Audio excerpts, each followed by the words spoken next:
al 29 y vamos a hacerlo de la misma manera que lo hicimos la semana pasada. Si usted no leyó la porción de la Biblia que le corresponde leer, pues hermano ya se va a adelantar en esta hora. Gloria a Dios, porque va a leer juntamente conmigo. Yo leo el primer versículo y usted lee el segundo y así sucesivamente hasta el 29. Pero con fuerza, hermano, con fuerza.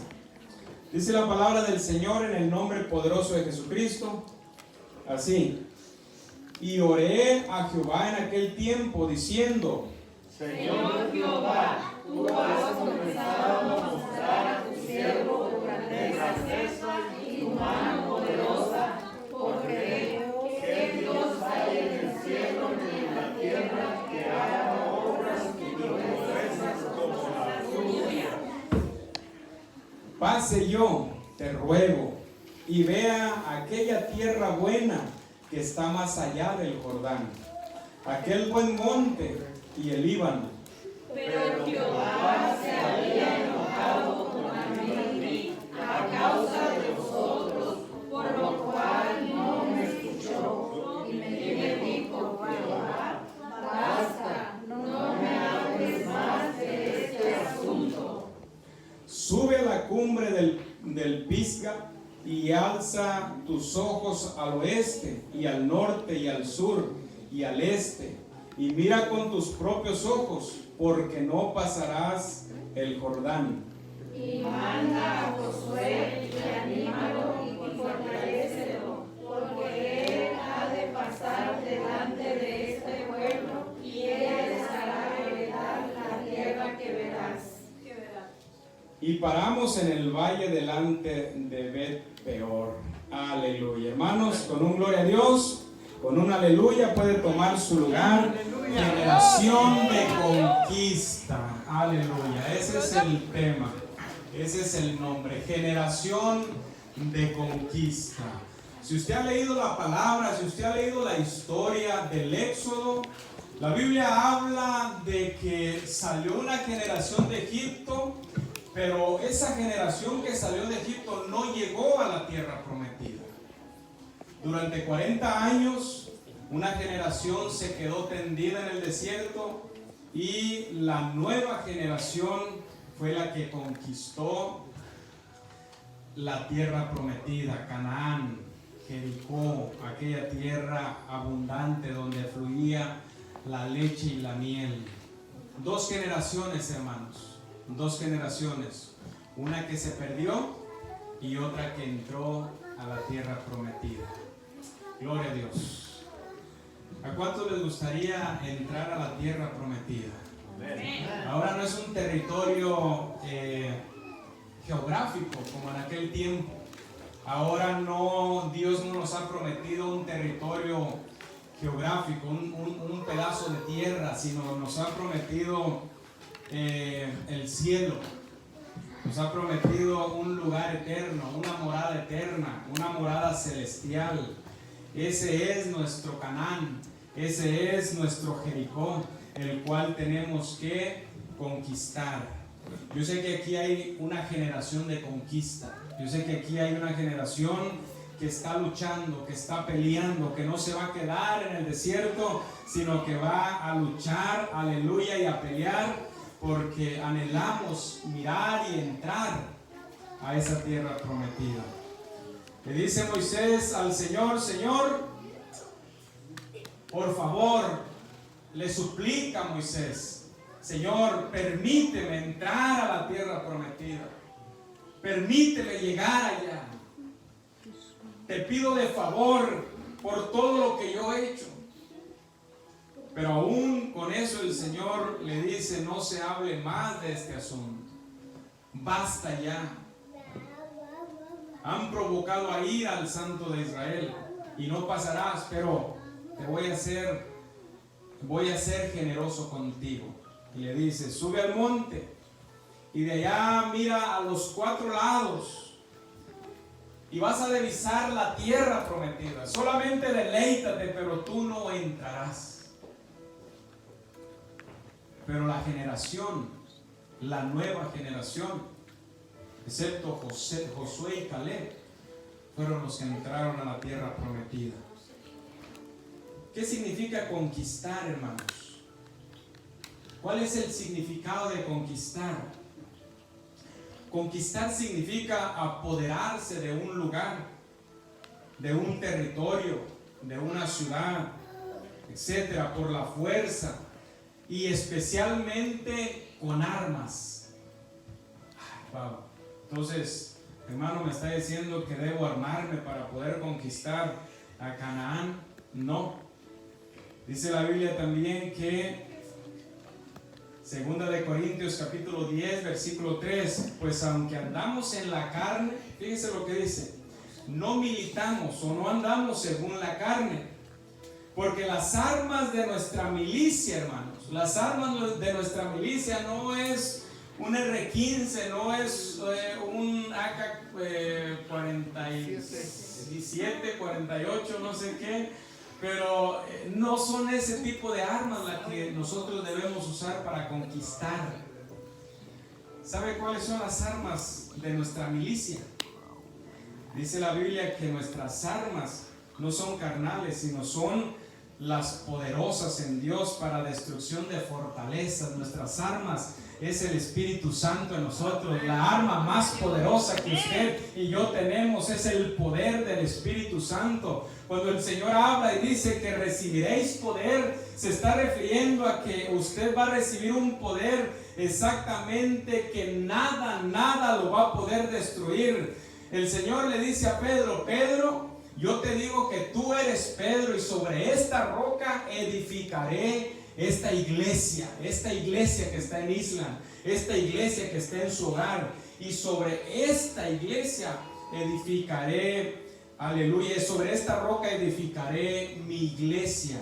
Y añade el Señor y dice: y ni las puertas del Hades, ni las puertas del infierno, hermano, ni el diablo, ni los principados, ni nadie va a poder destruir la iglesia, porque en la iglesia está un poder especial. En la iglesia reina el Espíritu Santo. El Espíritu Santo jamás ha sido vencido. El Espíritu Santo jamás ha sido destruido. Y si el Espíritu Santo está en cada uno de nosotros, jamás seremos vencidos. Entonces, hermanos, ¿qué tenemos que hacer para ser una generación que conquista? Dice también el diccionario de conquistar: es también obtener algo con esfuerzo y con trabajo. Y les voy a platicar, hermanos, acerca del éxodo en el cual el Señor saca a su pueblo de la tierra de Egipto. Lo saca con mano poderosa, les demuestra a los egipcios que es más grande el Dios de los israelitas que el mismo Faraón. Dice Éxodo, si quiere ir conmigo, Éxodo capítulo 3, versículo 7. Miren cómo el Señor se expresa cuando le habla a Moisés. Éxodo capítulo 3, versículo 7. Dice así la palabra del Señor: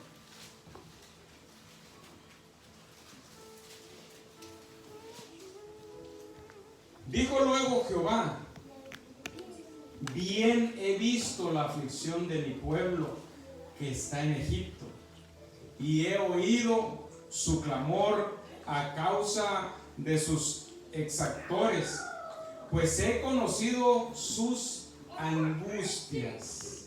Hermanos, para poder conquistar necesitamos salir de la opresión. El pueblo que estaba en Egipto estaba oprimido, estaba en opresión por causa de Faraón, estaba oprimido, estaba angustiado. Ese pueblo que era la niña de los ojos del Señor estaba en cautiverio.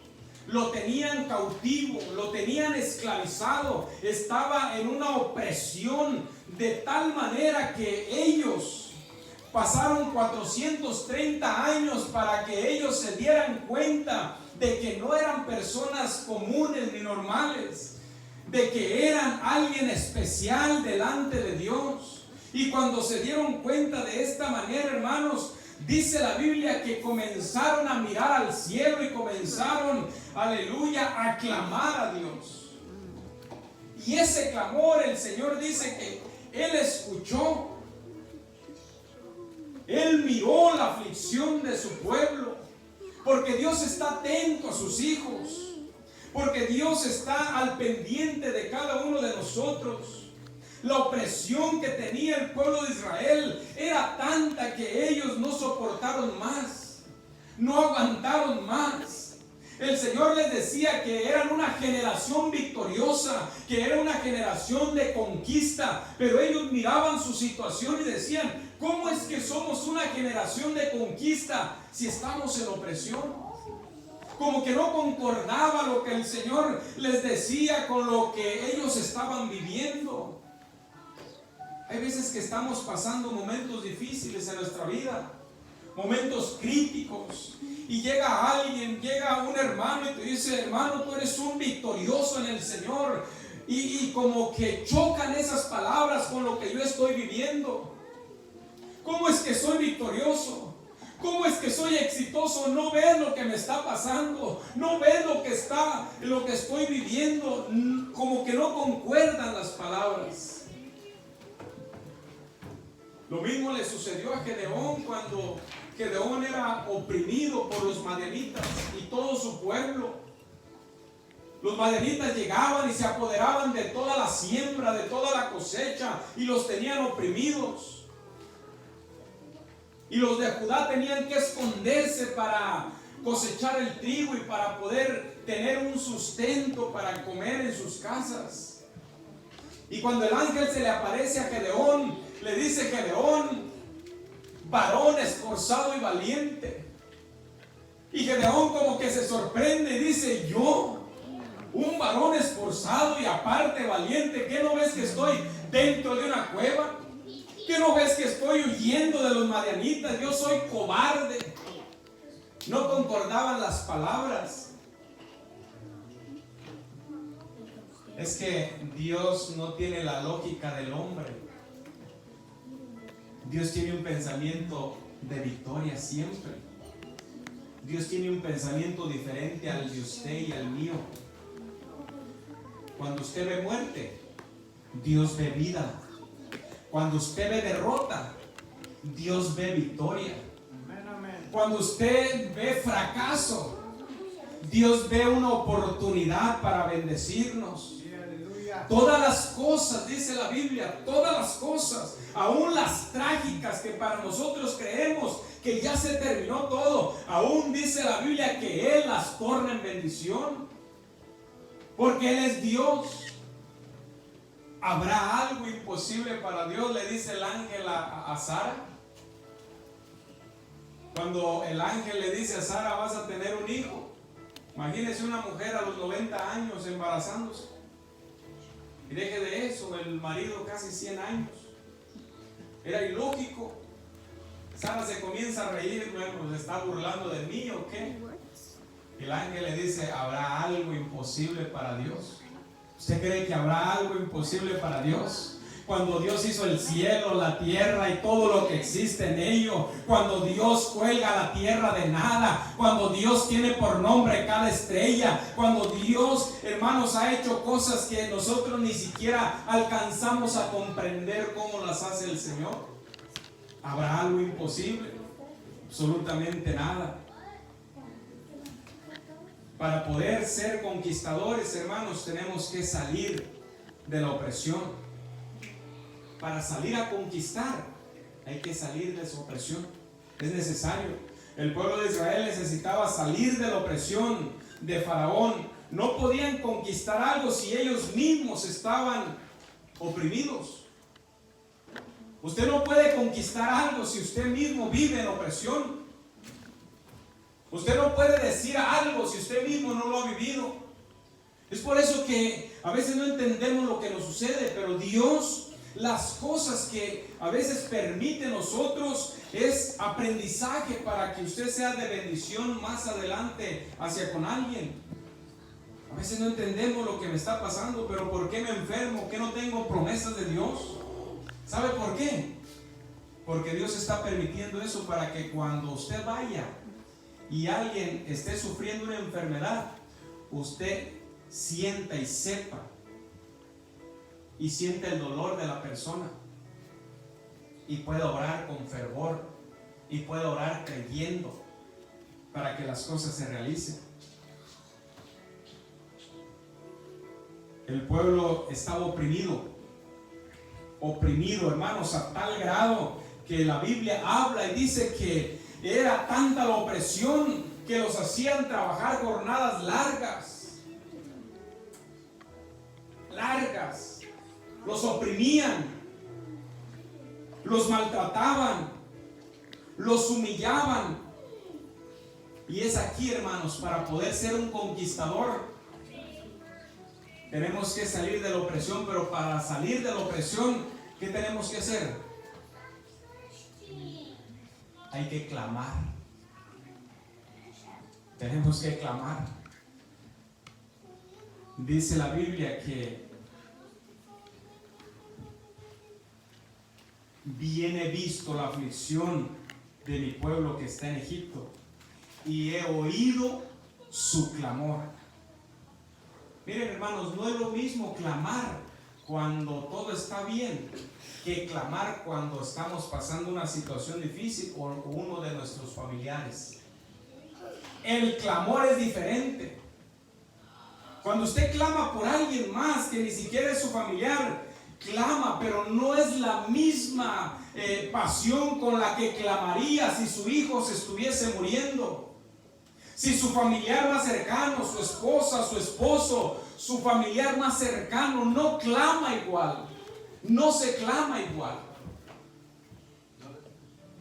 Cuando alguien de nuestra familia cercana está pasando por un momento de enfermedad o algo crítico, hermanos, ahí es donde realmente se clama con el corazón. Ahí es donde realmente se cree que Dios puede hacer un milagro, porque es un clamor diferente, porque es un clamor distinto. Ese tipo de clamor es el que Dios quiere que nosotros comencemos a clamar para salir de las opresiones que nos agobian.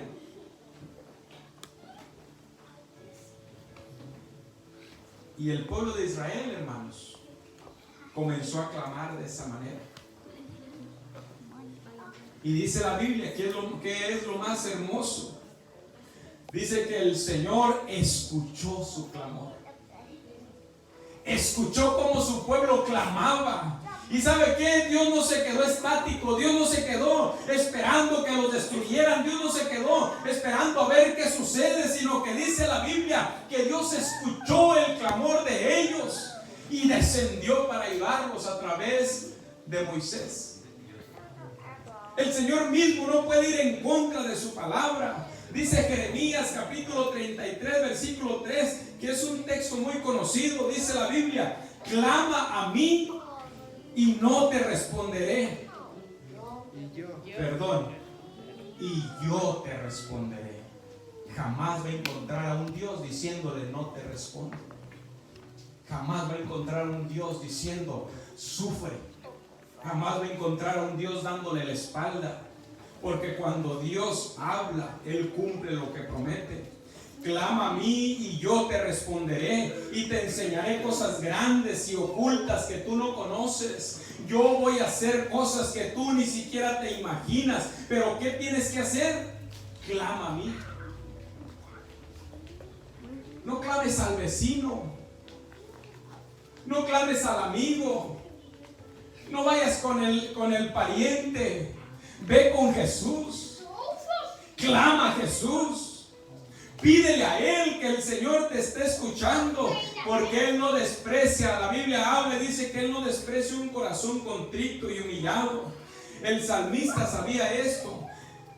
Y dice la Biblia en el Salmo 120: a Jehová clamé, estando en angustia y en oprobio.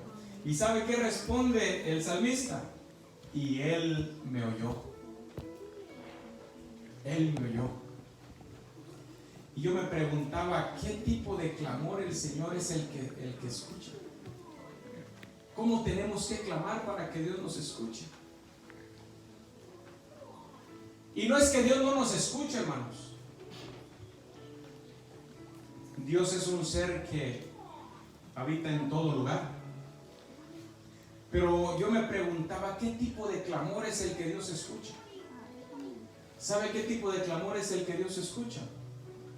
Un clamor sincero, un clamor sin conveniencia, un clamor que salga dentro de nuestro corazón, un clamor de angustia, un clamor de reconocimiento a Él, un clamor de decir: Señor, yo no puedo con mis fuerzas, Señor, hasta aquí se terminaron los límites de la ciencia del hombre, Señor, reconozco ahora que tú tienes el poder y el control en tus manos. Un clamor que salga de lo profundo de nuestro corazón, creyendo que Dios va a hacer algo en ello.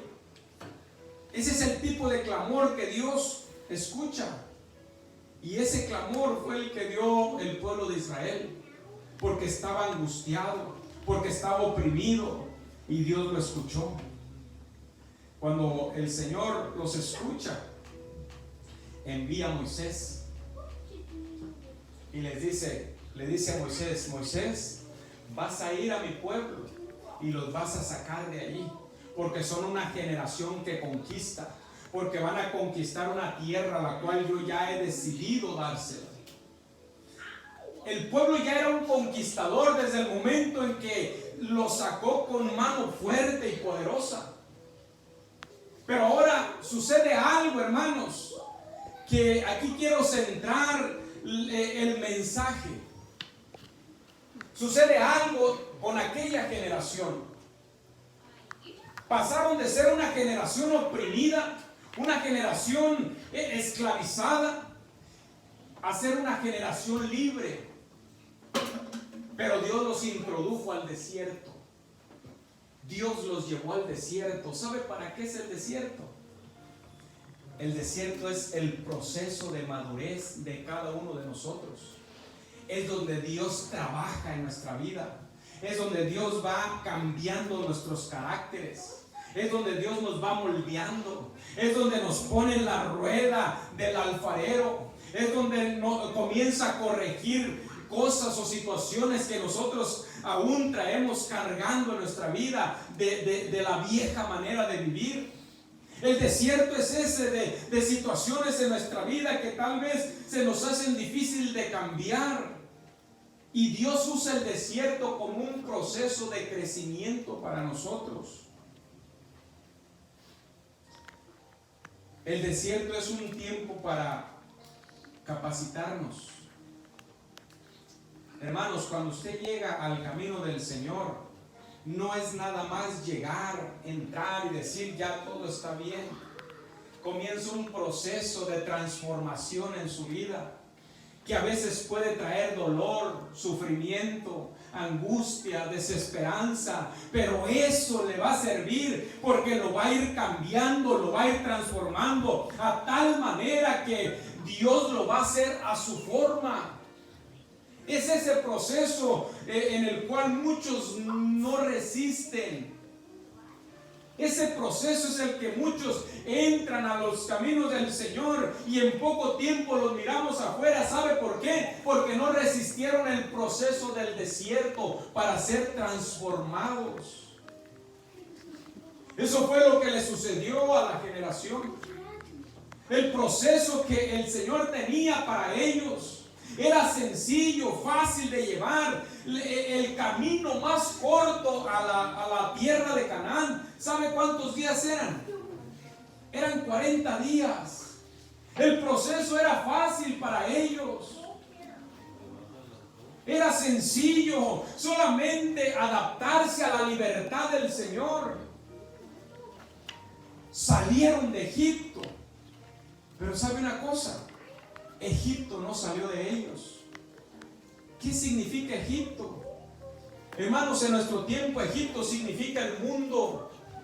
Lo que el mundo nos ofrece, lo que el mundo nos da, lo que el mundo nos señala y nos dice: mira, esto está bien, si lo haces no hay problema. Todo mundo lo hace.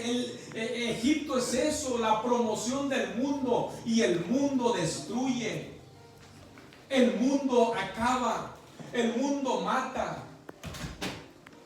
Faraón significa el mismo enemigo de nuestras almas.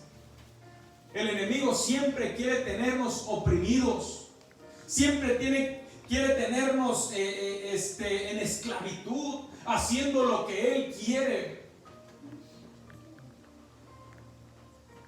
Cuando sale el pueblo de Israel a Egipto, miren, muchos salieron con un pensamiento diferente al que Dios quería que tuvieran. Ellos pensaron que ya todo era fácil. Dios no podía meter a esa generación a Canaán, a la tierra prometida, con esa mentalidad de esclavos. No podía meterlos, porque iba a ser un caos ya entrando a Canaán. Iba a ser un caos entre todo el pueblo. Tenía que procesarlos, tenía que cambiarles su mentalidad, tenía que cambiarles ese chip en el desierto para que llegaran humildes, reconociendo que era Dios quien los había sacado, que no eran ellos ni por su fuerza, ni por su multitud, sino que era Dios quien los había sacado, pero tenía que haber un proceso en sus vidas. Miren, nosotros, cuando llegamos al camino de Dios, Dios comienza a trabajar en nosotros con nuestras actitudes, con lo que nosotros somos, con lo que fuimos. Algunos fuimos mentirosos, borrachos, idólatras. Todas esas cosas estaban en nosotros y Dios tiene que llevar a cabo el proceso de transformación, de limpieza. Yo lo he dicho de esta manera, miren. Cuando yo llegué al camino del Señor, yo me consideraba como una caja llena de basura. Mucha gente dice esto: es que yo no estoy preparado para aceptar a Dios. Es que yo todavía hago tantas cosas y no estoy listo para aceptar a Dios. Y yo les he dicho: ¿y cuándo vas a estar listo? El hombre por sí mismo no puede limpiarse. El hombre por sí mismo no puede quitar su inmundicia. Así tenemos que venir. Así, con esa suciedad, con esos pensamientos, así como yo era, así vine al Señor. ¿Y sabe qué comenzó a hacer el Señor en mi vida? El Señor comenzó el proceso del desierto. ¿Cómo? Porque en esa caja llena de basura, Dios comenzó y metía su mano a esta caja llena de basura y comenzó a sacar mentira, borrachera, idolatría, y comenzó a limpiarme poco a poco. Poco a poco me fue limpiando, porque Él es el que limpia, Él es el que transforma, Él es el que nos va renovando cada día nuestra mente y nuestro corazón. Él es el que está trabajando día y día con nosotros. Hay mucha gente que dice esto: Señor, transfórmame. Pero cuando está en el proceso dice: no quiero que me transformes. Debemos de saber lo que pedimos. Debemos de saber. Hay gente que dice: Señor, auméntame la fe. ¿Y sabe qué sucede cuando usted pide este tipo de petición? Le está diciendo al Señor: Señor, auméntame los problemas. Señor, auméntame las dificultades. Mándame enfermedades, mándame todo eso. ¿Sabe por qué? Porque de esa manera va a aumentar tu fe. Tu fe no puede aumentar si todo está bien. Tiene que haber un reto en tu vida para que tu fe vaya creciendo cada vez más. Tenga cuidado con lo que pida. Ahora, el tener fe es bueno, claro que es bueno. Pero sepa que si pide fe, entonces espere las cosas que Dios le va a poner para poderlo levantar y su fe crezca. Hermanos, yo era tan impaciente. Yo era un caos en el volante. Yo se los he platicado. A mí no se me podía atravesar nadie porque me le adelantaba y me le ponía enfrente en el freeway. y me hervía la sangre. Yo sabía que eso estaba mal. Cuando conocí del Señor sabía que eso estaba mal. Y le decía al Señor: Señor, ayúdame, yo no quiero ya ser igual. Quiero tener paciencia. Yo ya no quiero esto. Porque hay tantos casos, hermanos, que han sucedido en las carreteras. Hay muchos casos que han sucedido. Y yo le decía al Señor: Señor, quítame esto, quítame la impaciencia, quítame todo esto que siento al ir manejando con otro. Cuando me levantaba de orar por las mañanas, agarraba el carro y saliendo, hermanos, en lugar de que el Señor me limpiara el camino, me ponía los carros enfrente. Y yo decía: bueno, Señor, te estoy pidiendo que me ayudes a cambiar esto. Hasta que entendí de qué manera iba a superar lo que yo sentía si no lo enfrentaba. Si usted le tiene miedo subirse a un avión, ¿qué tiene que hacer? Súbase al avión. Si no, jamás se le va a quitar el miedo. Si usted le tiene miedo a un animal, entonces tiene que interactuar con el animal para que se le quite y se le vaya el miedo. Es lo mismo con Dios. Él es el que va cambiando. Hasta que lo entendí y fui superando. Ahora ya se me atraviesan y como que quiere llegar el hombre viejo, pero me controlo. Porque ya Dios comenzó a obrar en mí. Porque Dios ya comenzó a hacerme saber las cosas que Él va cambiando en mi persona. Ese es el desierto. El Señor saca a su pueblo del desierto para instruirlo, capacitarlo, porque es una capacitación, hermanos. Dice 2 Corintios capítulo 3 versículo 16: toda la escritura es inspirada por Dios. Y fíjense para qué sirve. Y es útil para enseñar, para redarguir, para corregir, aún para instruir en justicia. ¿Para qué? A fin de que el hombre de Dios sea perfecto, enteramente preparado para toda buena obra. Para eso, hermanos, es el desierto, para capacitarnos. Mire, cuando llegaron al Mar Rojo, el pueblo de Israel, ya Dios había hecho 10 maravillas, 10 milagros. Todo Egipto fue contagiado, excepto en la tierra de Gosén, donde vivían los israelitas. Allá caía granizo, allá había ranas, allá había moscas, allá caían las pestes más destructivas. Pero en Gosén, ahí en el pueblito donde vivía el pueblo de Israel, nunca pasó nada, porque Dios cubre a los que son de Él. Y el pueblo de Israel miraba las maravillas y miró todas las maravillas. Entonces, cuando los saca al desierto, después dice la Biblia que el Señor endurece el corazón de Faraón y el Faraón sigue persiguiendo al pueblo de Israel. ¿Saben cuál era el propósito de Dios? Comenzar a probar a su pueblo. Cuando el pueblo de Israel se mira frente al Mar Rojo y detrás de ellos venía el ejército de Faraón para matarlos, después de haber visto 10 maravillas, era sencillo, era fácil decir: Dios hizo tantos prodigios y tantos milagros que no va a ser la excepción. Creemos que Dios va a hacer algo aquí también con nosotros. Pero ¿sabe qué pasó con el pueblo?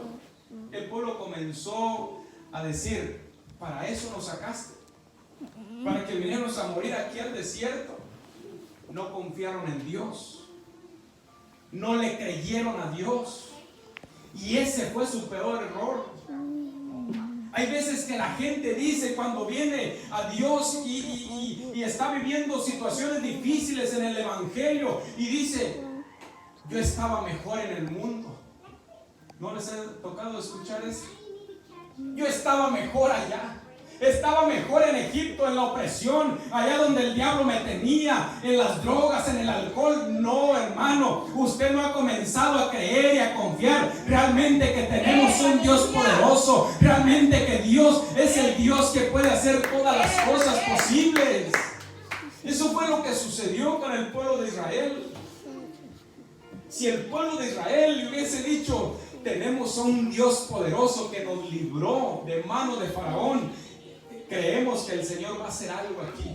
Pero en lugar de eso comenzaron a renegar y comenzaron a decir: mejor nos hubieses dejado en Egipto, allá, oprimidos, esclavizados, y no nos hubiese sacado a este lugar. Esa acción, hermanos, les costó vagar por el desierto 40 años, cuando la travesía era de 40 días. Y Dios les dice a Moisés: ahora les voy a demostrar a este pueblo de dura cerviz. ¿Qué quiere decir dura cerviz? Cabezones, disculpen la palabra, pero así lo dice la Biblia. Cabezones. No entienden quién soy yo, no entienden que los he sacado con mano poderosa.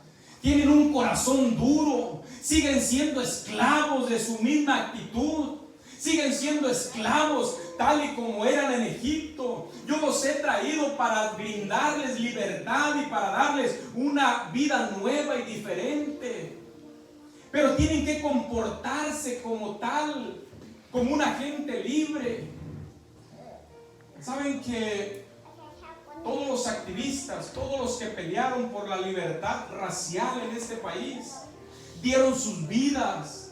Martin Luther King, él peleó, él luchó por toda la libertad que se está viviendo hoy en día. ¿Y sabe qué? La raza morena era esclava de los blancos, pero por causa de todos ellos les dieron la libertad, pero no supieron vivir siendo libres. No supieron vivir siendo libres. Tenían una mentalidad de esclavo, la cual no cambió en ellos. A veces nos sucede lo mismo, hermanos, a nosotros.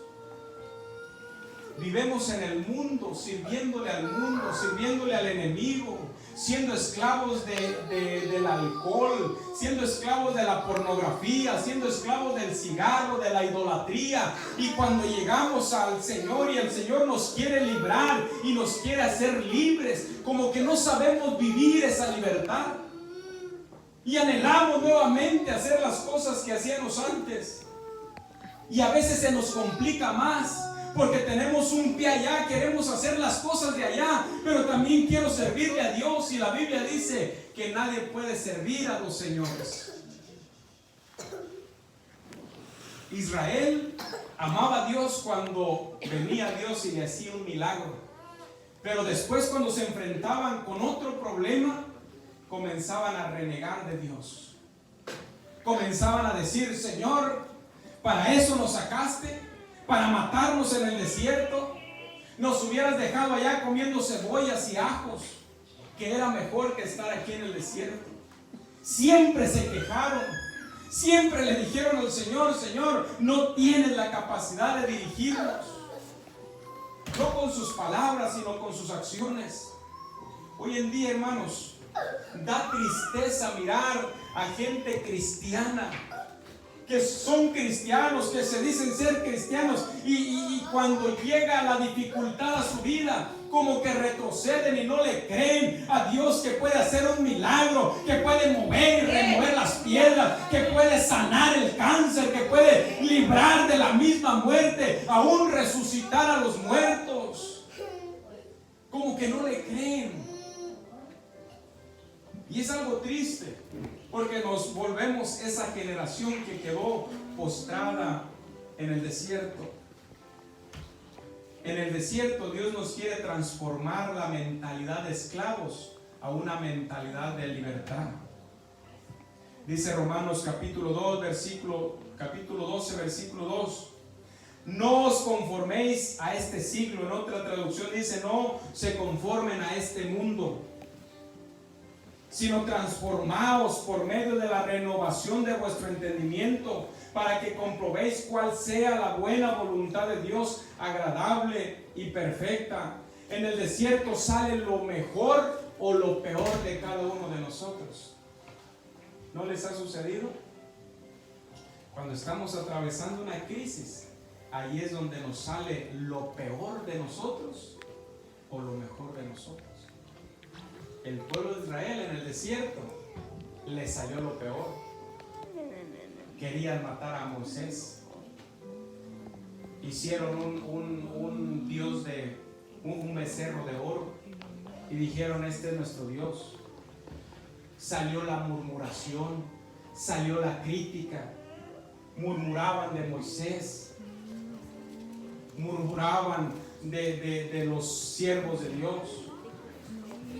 Salió lo peor del pueblo de Israel, porque eso es lo que provoca el desierto: sacar de nosotros lo peor o sacar lo mejor. Yo no sé si en su desierto, ¿qué sale de usted? Cuando usted está pasando una crisis, ¿qué ha salido de su interior? ¿Qué es lo que ha salido de su interior? ¿Ha alabado y ha glorificado a Dios y ha creído sus promesas? ¿O ha renegado y ha acudido, así como Asa acudió, en lugar de acudir a Dios, acudió a los médicos y murió, dice la palabra? Siempre sale lo peor o lo mejor de nosotros. Por eso, hermanos, estuvieron caminando 40 años. Y cuando Dios mira el corazón de cada persona, Dios le dice a esa generación: esta generación es mala y es perversa, y nunca han creído a mi palabra, y nunca me han creído. Por tal manera me han orillado a airarme y han provocado la ira en mí. Ahora dice el Señor que ninguno de esta generación va a entrar a la tierra prometida. ¿Fue culpa de Dios? No, fue culpa de la gente. Dios siempre nos da las promesas. Dios está ahí para ayudarnos. Está en uno creer o desechar lo que Dios tiene para nosotros. El pueblo de Israel desechó lo que Dios tenía para ellos. Y dice el Señor: solamente Josué y Caleb van a entrar de esta generación. Y aquí nace una nueva generación, la generación conquistadora, hermanos. Una generación de conquista. Una generación, hermanos, que debemos nosotros aprender de ellos. Eran dos: Josué y Caleb. Dice la Biblia en Josué capítulo 3 versículo 1: Josué se levantó de mañana y él y todos los hijos de Israel partieron de Sittim y vinieron hasta el Jordán y reposaron ahí antes de pasarlo. Y después de 3 días los oficiales recorrieron el campamento y mandaron al pueblo diciendo: cuando veáis el arca del pacto de Jehová vuestro Dios y los levitas sacerdotes que la llevan, vosotros saldréis de vuestro lugar y marcharéis en pos de ella, a fin de que sepáis el camino por donde habéis de ir, por cuanto vosotros no habéis pasado antes de ahora por este camino, pero entre vosotros y ella hay a distancia como de 2000 codos. No os acercaréis a ella. Y Josué dijo al pueblo: santificaos, porque Jehová hará mañana maravillas entre cada uno de nosotros. Voy a culminar con esto de una generación que conquista. ¿Qué se necesita, hermanos? ¿Qué es lo que necesitamos para poder conquistar? 3 cosas: fe, que es lo principal; trabajo en equipo; obediencia. Y le voy a poner una más. Dice Hebreos capítulo 12 versículo 4 que sin santidad nadie verá al Señor. Y santificación. 4 cosas, hermano: fe, unidad en equipo, obediencia y santidad. Cuando esto, hermanos, se lleva a cabo, somos una generación que conquista. Recuerdo, póngalo en su corazón: fe, trabajo en equipo, obediencia y santidad. Son 4 elementos que usted debe de tener, porque sin fe es imposible agradar a Dios. Porque la unidad que Dios demanda de nosotros como iglesia es la unidad del cuerpo de Cristo. Porque la iglesia es el cuerpo de Cristo. Si nosotros no nos ponemos de acuerdo aquí, hermanos, entonces estamos dividiendo el cuerpo de Cristo. Y la obediencia, mientras usted no sea obediente, hermanos, usted no va a ser un conquistador. Dios ama más la obediencia que 1000 sacrificios, acuérdese. Y la santificación, santifíquese. ¿Sabe qué significa santidad? Santidad significa apartado de. Tiene que apartarse de, en este caso es del pecado. Tiene que apartarse del pecado para poder seguir el camino de rectitud y el camino del Señor. Póngase de pie. Quiero que me escuche cómo es que el pueblo de Israel o la nueva generación conquistó la tierra prometida.